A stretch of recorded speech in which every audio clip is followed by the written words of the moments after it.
Salut les abonnés, ça fait super plaisir de vous retrouver. Bienvenue dans une revue Motu Origins avec aujourd'hui Evil-Lyn.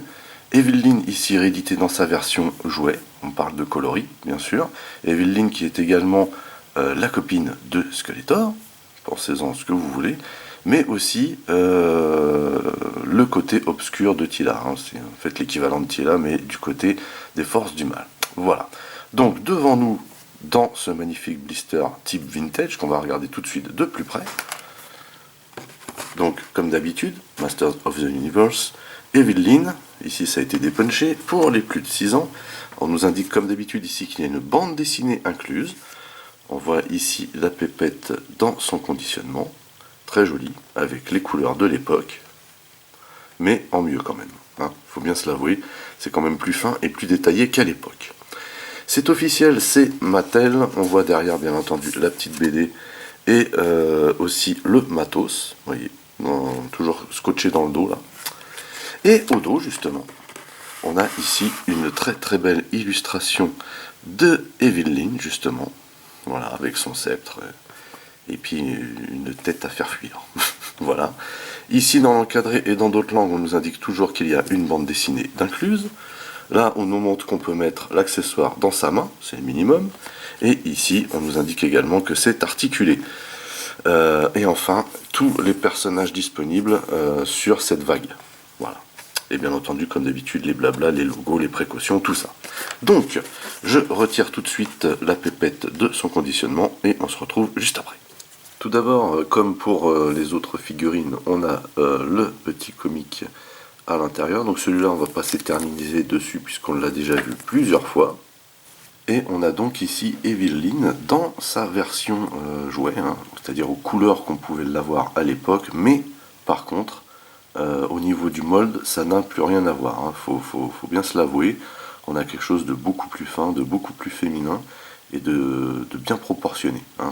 Par contre, effectivement, les couleurs, c'est une redite de l'époque, et finalement, c'est pas plus mal, parce qu'on s'aperçoit que ce nouveau mold, entre guillemets, avec ces couleurs, ça donne plutôt bien, voyez.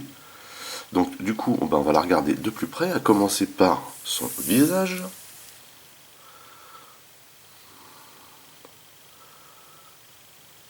Elle a vraiment un visage terrible, je trouve. Très très sympa. Donc comme je vous disais en introduction, c'est l'équivalent de Teela dans les forces du mal, mais c'est également, comme Teela est la copine de Musclor, finalement, entre guillemets,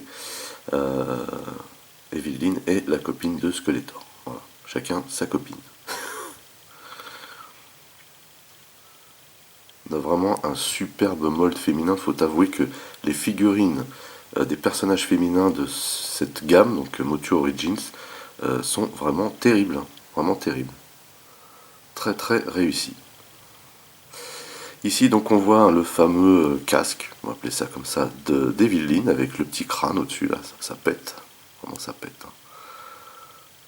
C'est très très sympa.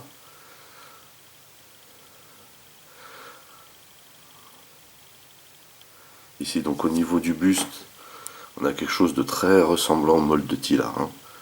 On a de très très belles couleurs.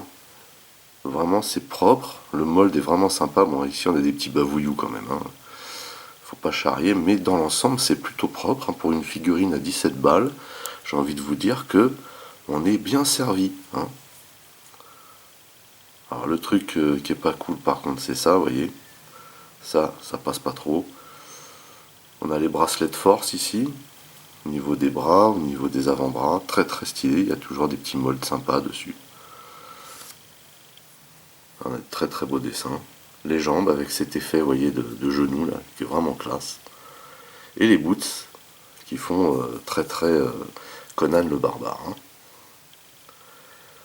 Très très jolie figurine, encore une fois. Je suis fan. Donc, au niveau des articulations, ce sont les articulations des personnages féminins. Il y a quelques petites variantes. Donc là, on a la tête qui peut tourner, droite à gauche. On a aussi la version haut vers le bas et inversement. On a le petit col ici qui est un petit peu souple hein, pour laisser un peu de champ à l'articulation.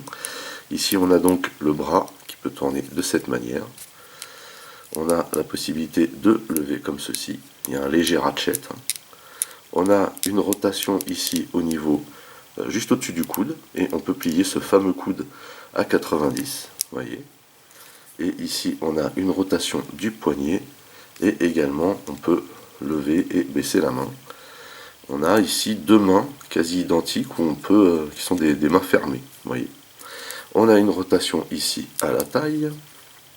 Et on a également la possibilité, vous voyez, alors on a des bons ratchets ici. Mettre la jambe vers l'arrière, vers l'avant.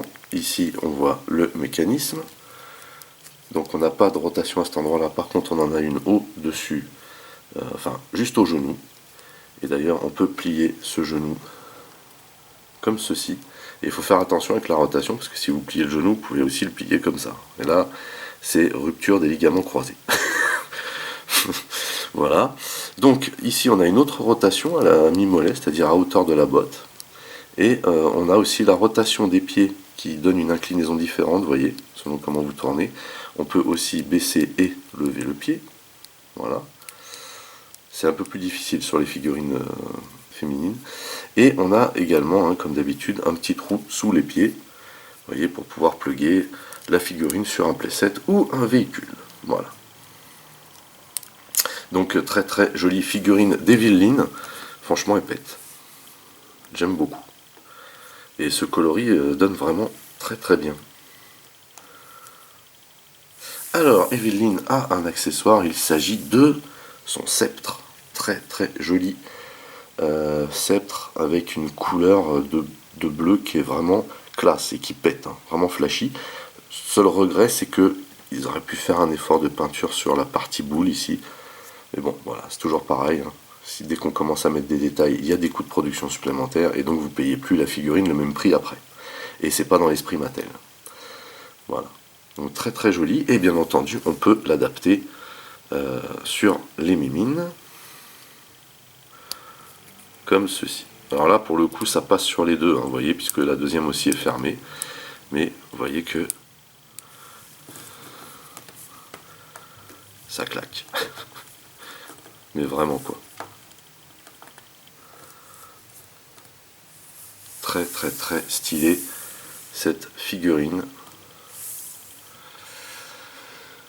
J'aime énormément. Voilà, bah écoutez, c'est tout pour cette revue portant sur Evelyn version jouet. La prochaine vidéo portera sur Evelyn version movie. On en reparlera et on fera le comparatif, justement, on en profitera. En attendant, n'oubliez pas d'aller rendre visite à mes partenaires dont le lien figure dans le descriptif de la vidéo. N'oubliez pas également que vous pouvez lâcher des commentaires. Merci de liker, merci de partager. Pour les nouveaux, n'oubliez surtout pas de vous abonner, c'est très important. Vous pouvez également checker toutes mes autres revues et playlists, et pourquoi pas ma playlist Motu Origins. En attendant, je vous donne rendez-vous à très très vite. Portez-vous bien, et à la prochaine. Allez, bye bye.